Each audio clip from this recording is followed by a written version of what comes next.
공부하신 내용들, 그리고 1대1 성경 공부를 하시고 나서 그분 안에 임재하신 하나님에 대해서 오늘 함께 간증으로 듣도록 하겠습니다.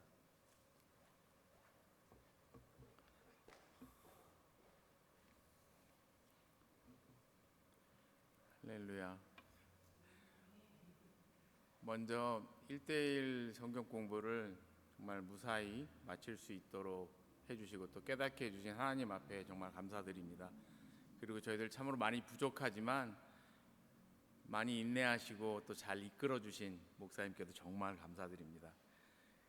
1대1 공부가 정상적으로 진행되면 16주에 끝나는 교육 기간인데 저희가 2월에 시작해서 9월에 끝났어요. 거의 2배의 시간이 걸렸거든요.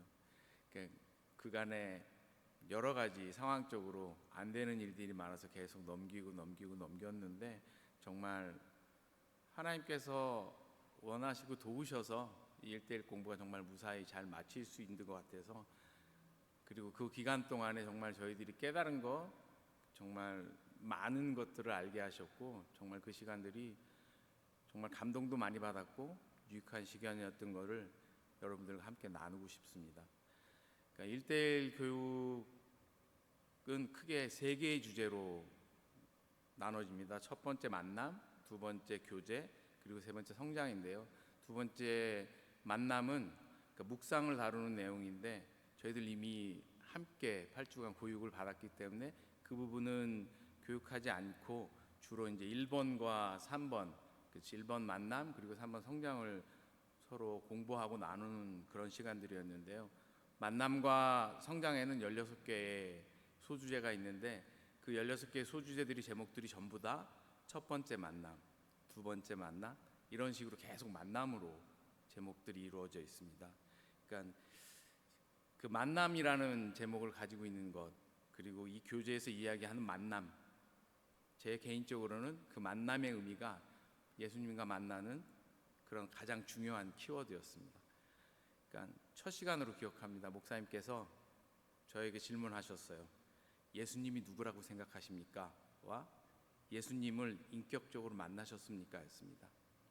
정말 그렇게 두 가지를 질문하셨는데 바로 대답하지 못했어요. 한참 생각한 끝에 답한 것이 그냥 교과서에나 나오는 그런 정답, 그런 답을 하고 나서 집에 가서 한번 생각해 봤습니다. 결과적으로 내 삶 가운데 내 경험적인 나의 대답을 쉽게 찾을 수 없었어요. 그게 정말로 저에게는 적잖은 충격이었고 또 한편으로는 걱정으로 다가왔습니다. 그래서 그 질문을 받은 후에 조금 오랜 기간, 너무 오랜 기간은 아니었지만 생각을 하게 되었습니다. 그리고 제 신앙을 한번 돌아보게 되는 시간이 되었어요. 그래서 제가 처음 교회에 출석을 한 시간이 언제였는가를 생각해 보니 20살 간 넘었을 때였고, 그 역시도 어머니께서 강권적으로 저를 끌으셨기 때문에 제가 교회를 출석하지 않으면 제 개인적인 경제적인 여건이 굉장히 어려움을 겪었기 때문에 어쩔 수 없이 나가게 되었어요. 그래서 그때는 정말 그냥 교회만 출석한 거죠. 그렇게 시간을 보내다가 21살인가 22살 그 사이에, 그러니까 단기사병 신병교육대에서 군대에서 종교활동 시간을 갖습니다. 그때 수요일이었는데, 그래서 종교활동을 의무적으로 해야 하니까 제가 교회를 가게 되었고, 그때 마침 찬양 집회를 하고 있었습니다. 들어가서 이제 찬양하시는 분들의 인도를 따라서 제가 실로암 찬양을 불렀는데 그때 저도 모르는 눈물이 정말 끝없이 흘렀어요. 하염없이 정말 흘렀어요. 그때 그 흐르는 눈물의 의미가 회개의 눈물인지 성령께서 감동을 하셔서 주신 눈물인지 그것도 모르고 1시간이 넘는 시간 동안 그냥 하염없이 눈물을 흘렸던 기억이 있습니다. 그래서 그 집회 이후에 저에게 다가온 변화는 무엇이었냐면, 그러니까 그 훈련이 끝나고 나서 집에 돌아가서 어머니께 제가 주일은 꼭 지키겠습니다라고 어머니께 말씀드려서 어머니가 굉장히 기뻐하셨던 그런 기억이 있어요. 근데 역시 그것뿐이었습니다. 그냥 교회만 주일만 성수하는 그런 믿음의 시간들을 가졌었고요. 그런 시간들이 그냥 계속 지속되는 상황들이었습니다. 그러니까 말하자면 그냥 썬데이 크리스찬이었죠. 아주 오랜 기간 동안요.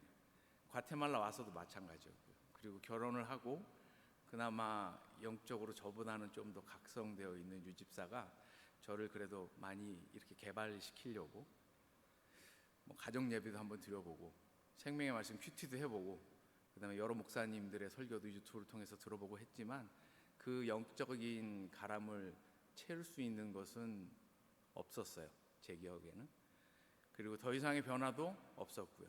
그러니까 점점 타성에 젖어 들어가는 그런 교회 생활을 했고 예배가 점점 더 습관화되고 그다음에 환경 탓을 하게 되고 심지어는 이렇게 신앙생활을 하면 안 되니 우리가 교회를 옮겨야 하는 지경까지 이르게 되었었어요.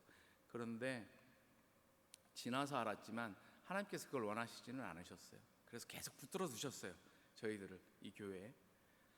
그리고 나서 이제 변 목사님이 은퇴하시고 이제 최 목사님이 오시는 그 시점에 코로나가 오고 교회가 대면 예배를 드릴 수 없는 상황이 되자 처음 의도와는 달리 예배당을 좀 새롭게 단장하자라는 의도로 시작했던 것이 이 뒤에 있는 십자가가 완성될 때 그 찬양 예배 때 오셨던 하나님이 저에게 다시 오셨어요.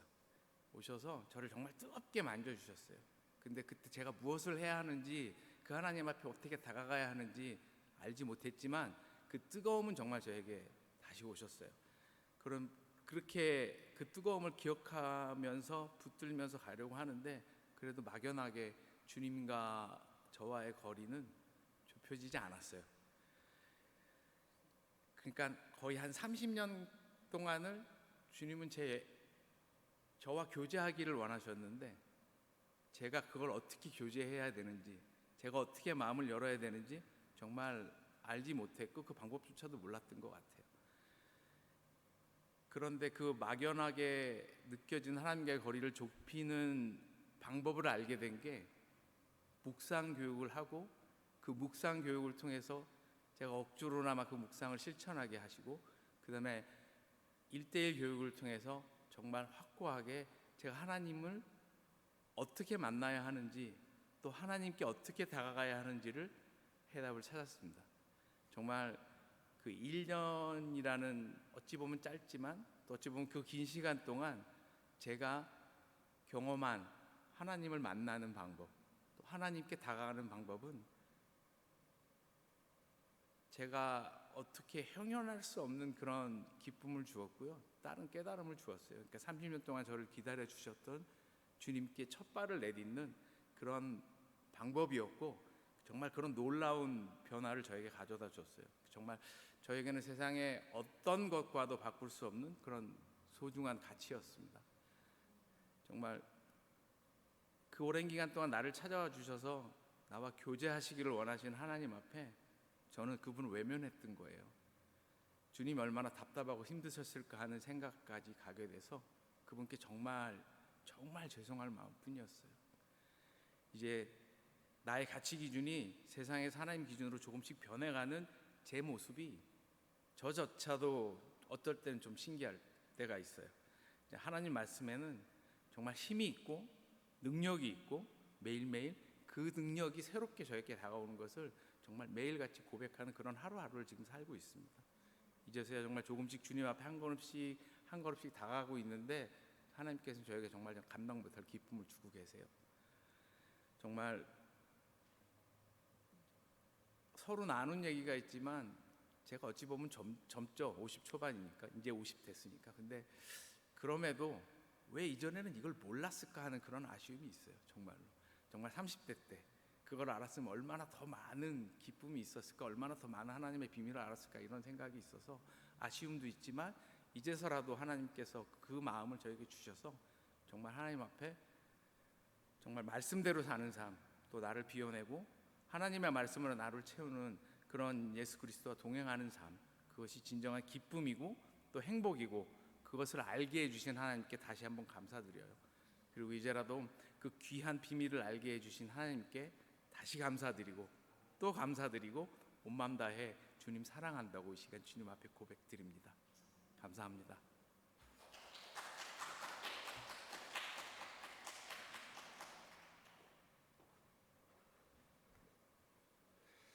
훨씬 더 길 줄 알고 설교를 짧게 준비했는데 이런 반칙이 일어나다니 감사합니다. 그렇습니다. 1대1 성경 공부는 사람과 사람의 만남의 1대1도 있지만 더 나아가서 하나님과 나와 1대1로 만나는 방법을 여는 길이기도 합니다. 그렇기 때문에 1대1 성경 공부를 끝나고 꼭 연결해서 여러분들이 관심을 가져야 할 것이 큐티 훈련입니다.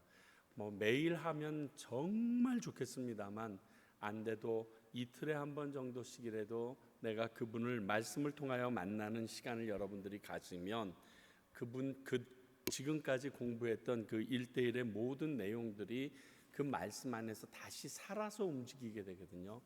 참 힘들고 지칠 때 어쩌면 그렇게 딱 맞춰서 그 말씀을 주시고 또 딱 맞춰서 그 일이 생각나게 하시는지 성령님이 너무 진짜 막 이렇게 그 일이 터지고 나면요 이렇게 하늘을 쳐다보게 돼요.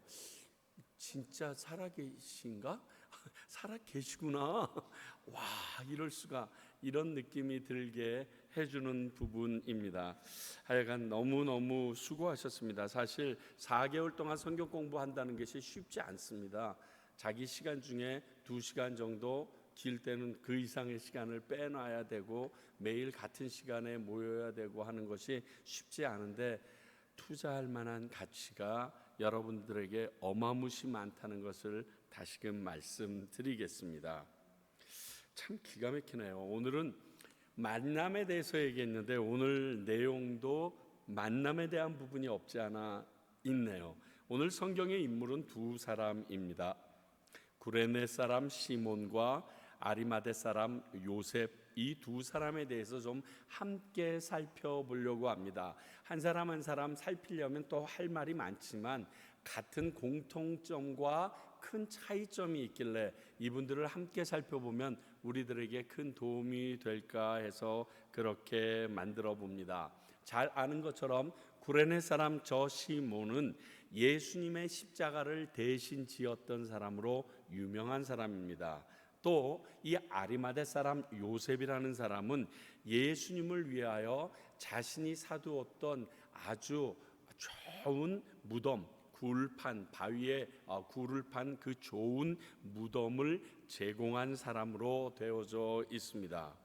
두 사람 다 성경에서 나오는 그 존재는 아주 미미하게 비춰지지만 공통적인 특징이 있는데 이게 무엇이냐면 예수님의 십자가 사건과 죽음에 관여된 사람들이라는 공통적인 특징이 있습니다. 그러고 말미암아 그들과 예수님 사이에 특별한 관계가 형성될 수밖에 없었다는 것이죠. 자, 이 두 사람의 모습을 우리 한번 좀 살펴봅니다. 첫 번째 공통적인 것이 있는데 어디에서나 볼 수 있는 평범한 사람들이었다는 것이에요. 자, 여기 시몬이라는 이름은요 너무 흔해요. 요셉이라는 이름도 너무너무 흔합니다. 그래서 유대인으로서는 이 이름을 이야기하기 전에 어디에 사는 시몬인지 어느 동네에 사는 시몬인지라고 얘기를 해야 될 정도고요. 어느 동네에 사는 요셉인지 그리고 그 동네에도 요셉이 많아서 큰 요셉, 가운데 요셉, 끝 요셉 이렇게 나눠질 정도로 흔한 이름을 가진 사람들입니다. 다시 말해서 평범하게 어디서나 부딪힐 수 있는 사람이라는 의미입니다. 그들의 삶의 질은 다 달랐겠지만 우리 주변에서 흔히 볼 수 있는 광주에서 사는 이 씨나 대구에서 사는 김 씨, 과테말라에서 사는 박 씨 이런 정도의 그러한 사람들입니다. 이것이 우리에게 알려주는 큰 의미는 이 두 사람에게 일어났던 이 일은 어느 누구에게나 다 일어날 수 있다라는 사실과 또 하나님께서는 이러한 어떤 곳에서도 만날 수 있는 평범한 사람을 들어서 하나님의 중요한 사역에 동참시키신다는 뜻을 우리는 볼 수 있습니다. 고로 이들에 대한 나눔은 지금 이 자리에 앉아 있는 우리들을 대하여 말씀하시는 내용이라는 것을 아셔야 됩니다. 성경 공부를 아마 두 분 다 끝내시고 나고 앞으로 끝내실 분들도 있지만 그 성경 공부를 끝내고 나면 하나님과의 나와의 존재 가치가 너무 달라집니다. 그저 성경 공부 시작하기 전에 하나님이 나를 바라보셨던 그 눈과 그 공부를 다 마치고 나서 하나님께서 나를 지명하여 부르신 그 뜻은 너무너무 다른 것을 발견하는 거랑 같이 오늘 이 두 사람을 보면서 우리가 평범한 사람이지만 하나님에게 능히 사용받을 수 있는 사람이라는 것을 깨닫게 해 주십니다. 그러므로 설마 나를 하는 의구심이나 내가 내 삶이 하나님의 사역과 동떨어져 있다고 생각하고 막 내 맘대로 사는 것은 참으로 바르지 못한 신앙인의 태도입니다. 그건 목사님이나 선교사님이나 저 앞에서 열심히 하는 우리 집사님, 권사님들이나 이렇게 얘기할 것들 같은 것이 그렇지 않다라는 사실을 오늘 이 두 사람이 우리에게 보여줍니다.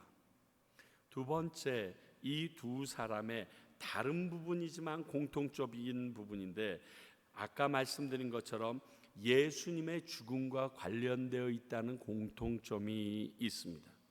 이 말은 다르게 얘기하면요, 예수님의 죽음으로 말미암아 우리가 구속을 받았기 때문에 하나님의 구원 사역에 직접 개입돼서 사용되어진 사람이라는 뜻이에요.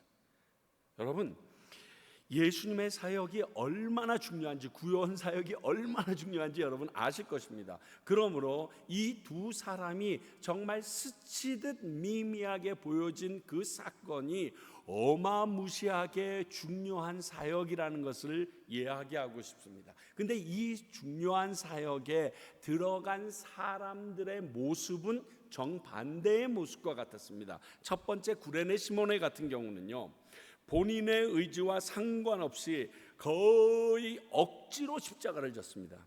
자, 보실래요? 마가복음 15장 20절 21절입니다. 희롱을 다한 후 자색 옷을 벗기고 도로 그의 옷을 입히고 십자가에 못 박으려고 끌고 나가니라. 마침 알렉산더와 루포의 아버지인 구레네 사람 시몬이 시골로부터 와서 지나가는데 그들이 그를 억지로 같이 가게 하여 예수의 십자가를 지우고, 이렇게 되어 있습니다.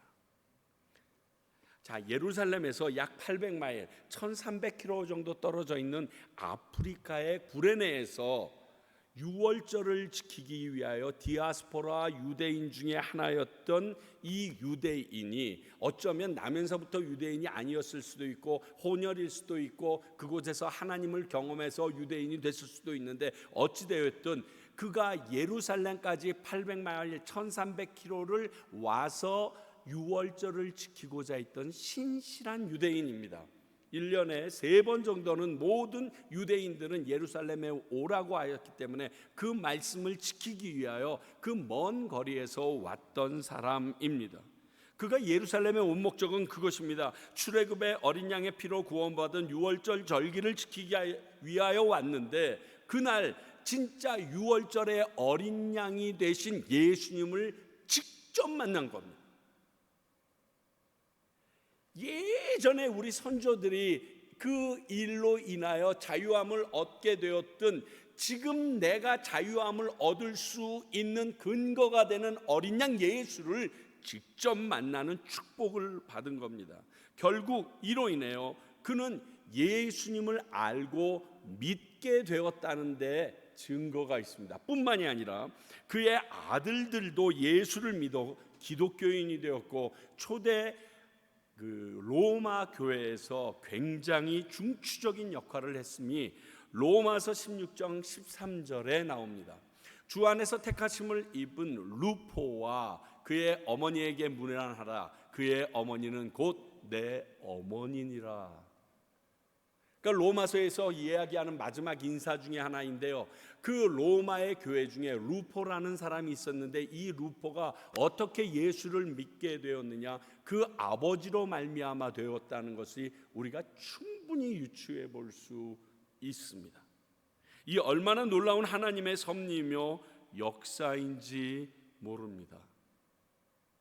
여러분, 억지로라도 예수님을 믿거나 교회를 나오게 되는 것이 절대 손해가 되지 않습니다. 그래서 강제적으로 하라는 뜻은 아니지만요. 왜냐하면 하나님은 후히 주시고 꾸짖지 아니하시는 하나님이기 때문에 그렇습니다. 이런 거죠. 나는 뺑뺑이 돌려서 모르고 들어갔습니다.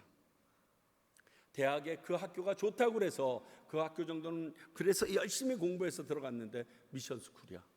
미션 스쿨인 건 좋은데 일주일에 한 번씩 성경 공부를 해야 돼. 성경 시험도 봐야 돼.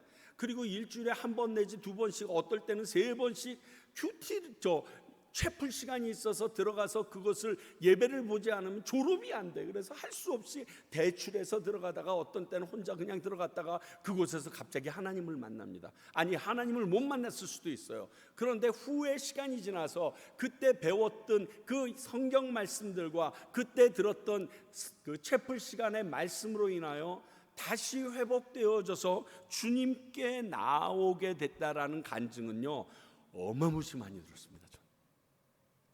정말 많이 들었습니다. 제일 가깝게는 우리 박종호 형제한테서 들었어요. 자기는 용산중학교를 가고 싶었는데 뺑뺑이가 돌아가지고 잘못 돌려서 숭실중학교를 갔는데 매일 아침마다 기도를 하더라는 거예요. 일주일에 3번씩 예배를 드리더라는 거예요. 그래가지고 자기 아버지는 전국 불교연합회 그 평신도 회장인데 집에 자기 등치만한 그 불상이 있는데 할 수 없이 예배를 드렸는데 그것이 결국 나중에 본인을 예수님께로 끌고 오는데 너무 큰 힘이 되었다라는 고백을 저가 들어봤거든. 전에도 잠깐 소개한 적이 있는데 제가 참 저의 제자이면서도 저의 후배가 된 친구가 하나 있습니다. 그 친구는 제가 레슨을 하니까 이제 고등학교 때 아이들을 레슨을 하고 있는데 그 레슨을 하다가 이 친구에게 초견이나 좀 음악적인 모든 것을 넓혀주기 위하여 네가 너희 집이 신실한 불교 집안인 건 아는데 우리 교회 성가대 좀 들어왔으면 좋겠다 이렇게 얘기했어요. 그 당시 제가 영락교회 고등부 성가대를 주의하고 있었는데 고등부 성가대 성가대원들이 조금 나오면 120명, 많이 나오면 180에서 200명이 모여요. 왜냐하면 고등부가 그 당시 전체가 1000명이 넘었었거든요. 그런데 거기에 음악하는 애들이 엄청 많이 나왔기 때문에 막 현대곡까지 너무너무 잘 부르고 거기서 만난 친구로 나중에 음악 활동할 때 도움도 될 수 있겠다라는 생각에 저는 정말 단순한 마음에 말했어요. 그랬더니 얘가 워낙 신실한 아이라 네 그리고 나왔어요. 그리고 주일날 교회 가야 된다고 아버지한테 얘기하니까 아버지 어머니 입장에서는 얼마나 답답해요. 신실한 불교인인데. 그래서 이 아버지가 고민하다가 자기 회장이라는 분이 교회를 다니니까 가서 말했대요. 우리 애가 레슨을 받는데 갑자기 이제 고3이 다 됐는데 교회를 가야 되고 뭐 영락교회 성가대를 한다고 그러는데 이거 어떻게 쓰면 좋겠냐고. 그랬더니 그분이 그러더래요. 딱 이렇게 얘기하셨더래요. 야, 영락교회 고등부 성가대 아무나 들어가는 거 아니야. 야. 그러니까 걔 앞으로를 위해서도 좋으니까 그냥 집어넣어. 그래서 그 말을 믿고 교회 나가는 걸 허락해 준 거예요. 그래서 교회 나와서 성가대를 쭉 1년 동안 하다가 대학을 합격하면서 제가 경배와 찬양 기능인 즉 전문인 그 훈련을 좀 받아볼래? 그리고 거기서 일주일 정도 훈련을 받으라고 했는데 그 안에서 예수님을 만나버렸습니다. 그리고 대학 졸업하고 이태리로 유학을 갔고 이태리에서 너무 열심히 공부해가지고 그 밀라노에서 굉장히 유명한 수십 년 된 오케스트라의 지휘자로 발탁이 됐습니다. 그래서 그곳에서 일을 하다가 하나님의 콜링을 받습니다. 내가 이거 할 사람이 안 되지. 그리고 그걸 내려놓고 갑자기 선교사 훈련을 받고 중국으로 들어갑니다. 중국에 아무도 없는 데 들어가서 혼자 아이들에게 음악을 가르치고 찬양을 가르치고 교회 지도자를 모아가지고 합창을 가르치고 그렇게 하기 시작하면서 지금 선교사로 평생 살게 됩니다. 그렇습니다. 나는 모르는데 내가 원해서 간 건 아닌데 질질질 끌리다시피 갔는데 그 일이 하나님께서는 놀라운 일로 변화시킬 때가 있다라는 거예요. 그러니까 질질질 끌고라도 좀 나오셔야 됩니다. 그렇게 어릴 때부터 아이들을 교회에 데리고 나오는 것은 그 아이 미래를 통해 볼 때 가장 큰 축복입니다. 여러분들의 자녀들이 교회 안 나간다고 해도 어쩔 수 없이 어렸을 때 나오잖아요. 끌고 오는 게 참 중요합니다. 여러분들을 자녀를 위한 가장 잘한 일이 될 것을 저는 진짜 장담합니다. 아니, 어린 자녀 아니어도 됩니다. 누구든지 다 동일합니다. 누구든지 데리고 오십시오. 여러분 인생에서 가장 잘한 일이라고 하나님이 칭찬할 게 바로 그 일일 것을 저는 감히 장담합니다. 야, 유찬아, 아무개야, 네가 제일 인생에서 잘한 건 그 친구를 교회 끌고 온 거야. 그 친구에게 예수 믿자고 해서 강제로 데리고 온 거야. 그것이 제일 잘한 일이야 라는 말 들을 것을 저는 감히 장담합니다. 불구덩이 속에서 억지로 끌고 나온다는 심령으로 데리고 오셔도 좋습니다. 왜? 그의 영혼이 나중에 하나님 앞에서 놀라운 결과가 될 것을 알기 때문에 그렇습니다. 두 번째, 이 아리마대 요셉을 보면요, 이와는 틀리게 목적을 가지고 스스로 예수님의 시체를 받으려고 왔습니다. 마태복음 27장 57절부터 60절까지의 말씀 볼까요? 저물었을 때에 아리마대의 부자 요셉이라 하는 사람이 왔으니 그도 예수의 제자라. 빌라도에게 가서 예수의 시체를 달라 하니 이에 빌라도가 내주라 명하거늘 요셉이 시체를 가져다가 깨끗한 세마포로 싸서 바위 속에 판 자기의 세무덤에 넣어두고 큰 돌을 굴려 무덤 문에 놓고 가니, 요것에 대하여 좀 더 정확하게 요한복음 19장 38절에서는 이렇게 말합니다. 아리마대 사람 요셉은 예수의 제자이나 유대인이 두려워 그것을 숨겼더니 그 이 일 후에 빌라도에게 예수의 시체를 가져가기를 구하매 빌라도가 허락한지라. 이에 가서 예수의 시체를 가져가니라. 그는 자발적으로 예수님의 시체를 달라고 해서 나왔습니다. 그러나 이것을 하기 위하여 요한복음에 쓰여진 대로 두려움이라는 큰 산을 넘어 자기 십자가를 진 사람이었습니다. 유대인 지도자들의 공적이 되고 있는 예수를 위해서 일한 셈입니다. 사두개인, 바리새인 양쪽이 다 이 예수를 죽이고자 혈안이 되어 있는데 그 죽은 그 예수의 시신을 걷어갔다는 것이 바로 이것입니다. 이게 얼마나 두렵고 어려운 일인지 베드로가 계집종 앞에서 예수님을 3번이나 부인했던 일을 여러분들께서 생각하시면 이게 얼마나 큰 용기가 있어야 가능한 일인지 여러분 가늠해 보실 수 있습니다. 쉽지 않습니다. 아니, 우리의 삶을 통해서 한번 비춰보세요. 여러분 삶에서도 이렇게 쉽게 합니까? 예수 믿는다고 그래서 예수 믿는 누군가 핍박받을 때, 좋지 않은 소리 들을 때 그 말 그만두십시오 얘기 못하잖아요. 똑같습니다. 그는 마태복음과 누가복음에서 보니까 산헤들린 공의회원이라고 그럽니다. 온 유대인들을 다스리는 72명 중에 속해 있는 한 사람입니다. 국회의원인 겁니다. 신분상으로 불이익을 받을 수 있는 상황이었습니다. 그런데 그가 더 이상 두려움을 갖지 않고 빌라도에게 가서 그 예수님의 시신을 달라고 해서 받아온 것입니다. 사랑하는 성도 여러분, 크리스천으로서 이런 용기가 필요합니다. 담대함이 요구될 때가 있습니다. 우리가 이미 공부한 마태복음 10장 32절 33절을 보면 누구든지 사람 앞에서 나를 시인하면 나도 하늘에 계신 내 아버지 앞에서 그를 시인할 것이요 누구든지 사람 앞에서 나를 부인하면 나도 하늘에 계신 내 아버지 앞에서 그를 부인하리라. 우리 이거 배웠었어요. 그리고 막 소름 끼쳐 했었어요. 막 큰일 났네 막 이랬었어요. 이 말씀은 이미 우리가 알고 있듯이 몸은 죽어도 영혼을 능히 죽이지 못하는 이를 두려워하라고 하고, 그분이 누구라고요? 나의 영혼과 몸을 함께 죽일 수도 있고 살릴 수도 있는 하나님 아버지라고 얘기했어요. 그분이 진짜 두려워해야 될 부분이지, 내 몸만 죽이고 영혼을 죽이지 못하는 이러한 사람들에 대하여 두려워하지 말라는 것입니다.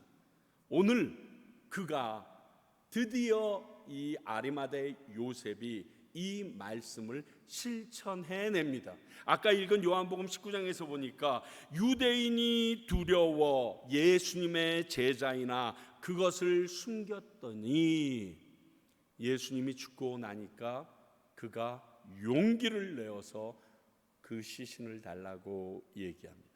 니고데모도 여기에 속하고요. 참 이러한 부류의 두 크리스찬, 세상에는 이렇게 두 부류의 크리스찬이 존재합니다. 그러나 두 부류 다 하나님의 계획을 이루는 도구로 사용되어지고 있음을 여러분 오늘 보셨습니다. 왜냐하면 하나님은 손해보지 않기 때문입니다. 이건 좀 야박한 말이죠. 이걸 다른 말로 하면 이겁니다. 하나님께서는 그 누구도 포기하지 않으시기 때문에 그렇습니다. 자발적으로 나온 그 지체나 마지못해 나왔지만 그 지체나 하나님은 그분의 구원과 그분의 상급을 주시기 위하여 포기하지 않는다는 것입니다. 물론 기쁨으로 하나님의 일을 한 사람과 하기 싫어 억지로 한 사람은 분명 하늘에서는 상급이 다를 것입니다. 차이가 있어야죠. 그렇잖아요. 기쁨으로 한 사람이. 그러나 나는 어느 부류에 속할지 스스로 생각하는 시간이 되시길 바랍니다.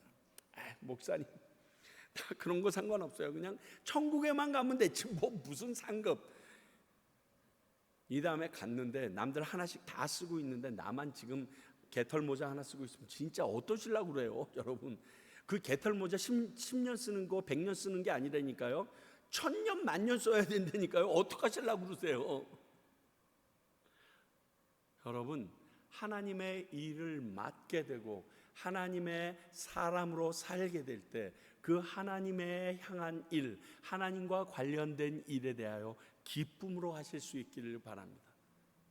하나님께 부름받은 사람들에게는 전에 나눴던 것처럼 반드시 소명이 있음을 오늘 이 두 사람이 우리에게 알려줍니다. 난 부름을 받았는데 소명은 없는 것 같다. 아니에요. 다 소명이, 주어진 소명이 있다는 것입니다. 자, 그러면 우리 마지막으로 하나 더 생각해 보죠. 이들이 이렇게 십자가를 질 때, 예수님 대신 십자가를 지거나 용기를 내서 그 두려움의 십자가를 본인이 대신 질 때 생기는 일이 무엇이냐?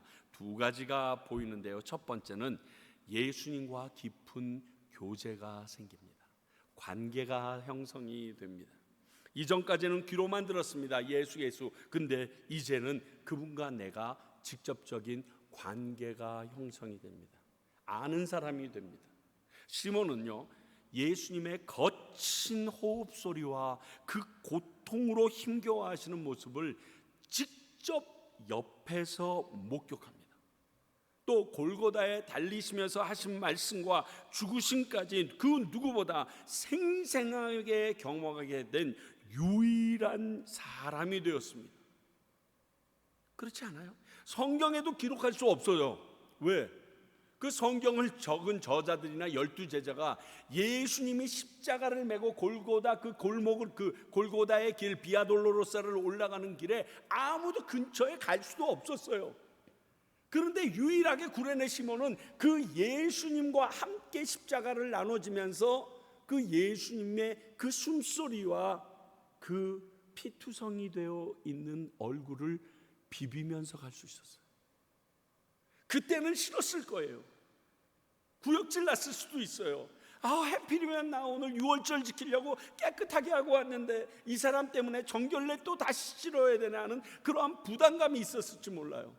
그러나 그분이 진짜 하나님의 아들이며 다시 사신 구세주임을 알게 되었을 때 아마 빨라고 내줬던 그 옷 빨았던 거 후회했을지도 몰라요. 그분의 피와 땀이 내 얼굴에 묻었던 거, 씻었던 게 억울했을지도 몰라요.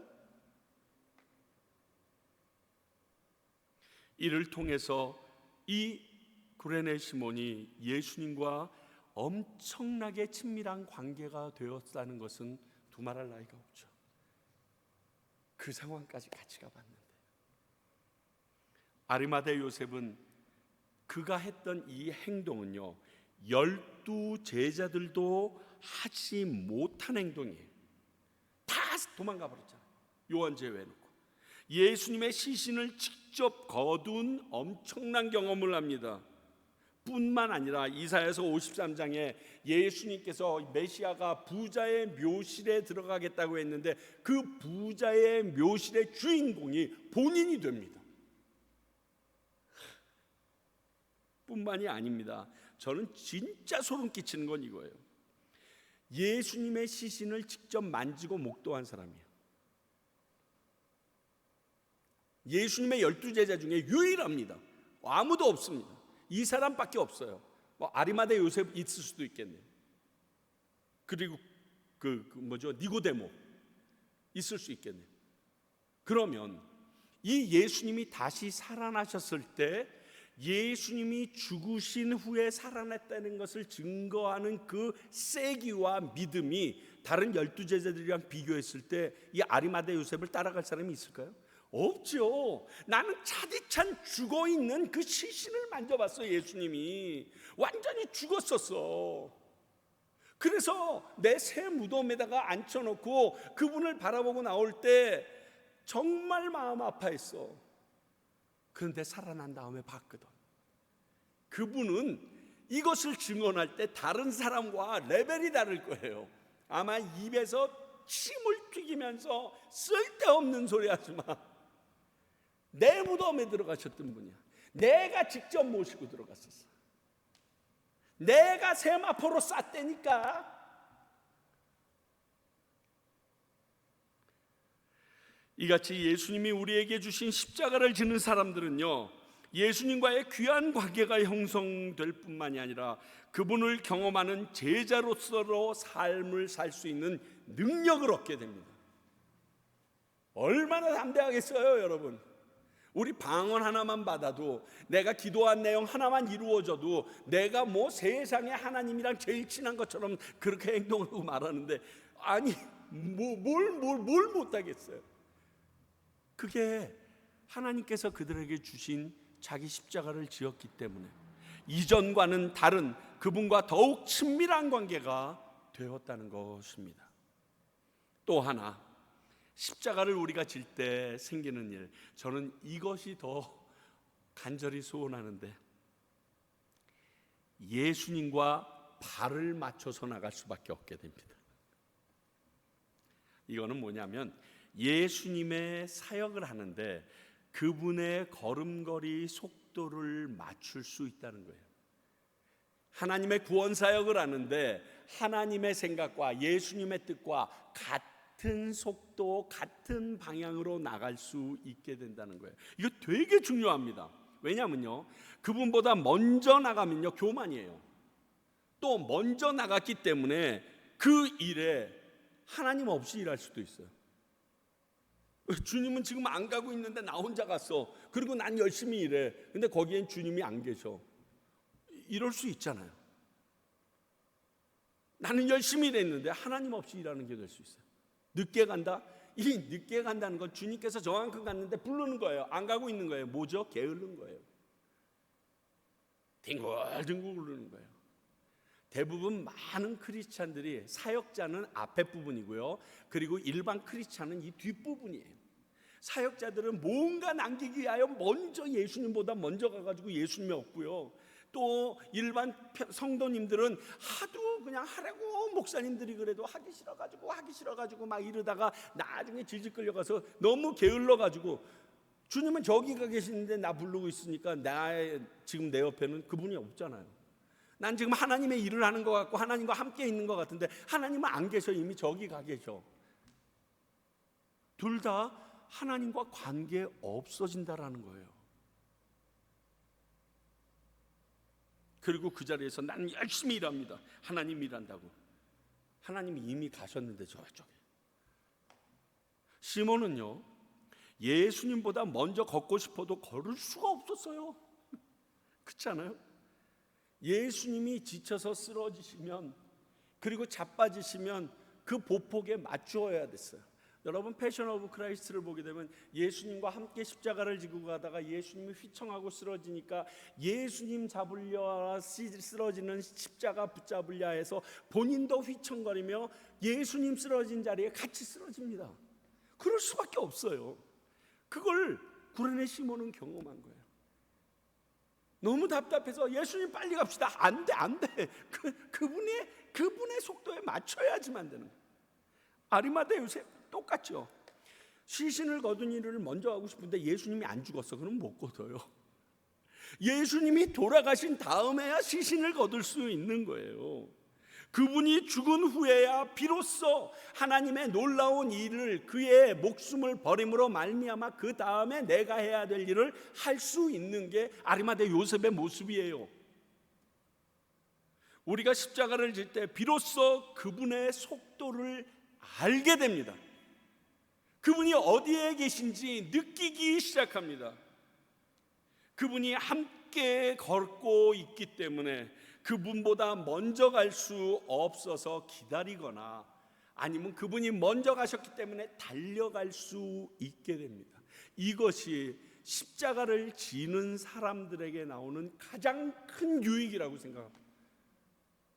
내가 예수 그리스도의 십자가를, 나에게 맡겨진 내 십자가를 지지 않으면 이런 걸 경험 못합니다. 여러분, 전 사역하면서 예수님보다 먼저 간 적이 너무 많았기 때문에, 또 내가 하기 싫은 일이 있어서 예수님이 오라 하셔도 그 일 안 하고 빙둥빙둥 거렸던 적이 너무 많았기 때문에 이것이 얼마나 중요한지 압니다. 전 이 축복을 받는 비결이 예수님이 나에게 허락하신, 예수님과 함께 십자가를 지고 가는 자에게 주어지는 축복이라는 사실을 깨닫고 정말 놀랍지만 힘들었습니다. 왜? 내가 깨어있지 않으면 그분과 같이 못 가거든요. 그분의 말씀과 그분의 모든 성령의 역사함을 다 느끼지 못하면 그 길 못 가거든요. 그분과 밀접한 교제가 있기에 민감함이 생겨야 가능한 일입니다. 마태복음 16장 24절을 보면요, 제자로 따르는 누구에게나 반드시 자기 십자가가 존재한다고 알려주고 계십니다. 십자가가 없는 사람은 없다는 거예요. 그리고 또 제자라면 반드시 그 자기에게 맡겨진 십자가를 지어야 한다라고 명령하고 계십니다. 이 십자가를 지는 삶에 대해서는 이번 주일 설교예요. 나 참 아주 설교가 시리즈로 쭉 오늘 간증부터 다 이어지네요. 할렐루야. 하나님은 살아계시다니까요. 전 이걸만 보면 그때 좀 더 정확하게 나눌게요. 그러나 오늘 이 두 사람을 통해서 우리는 이것 하나만은 꼭 기억해야 합니다.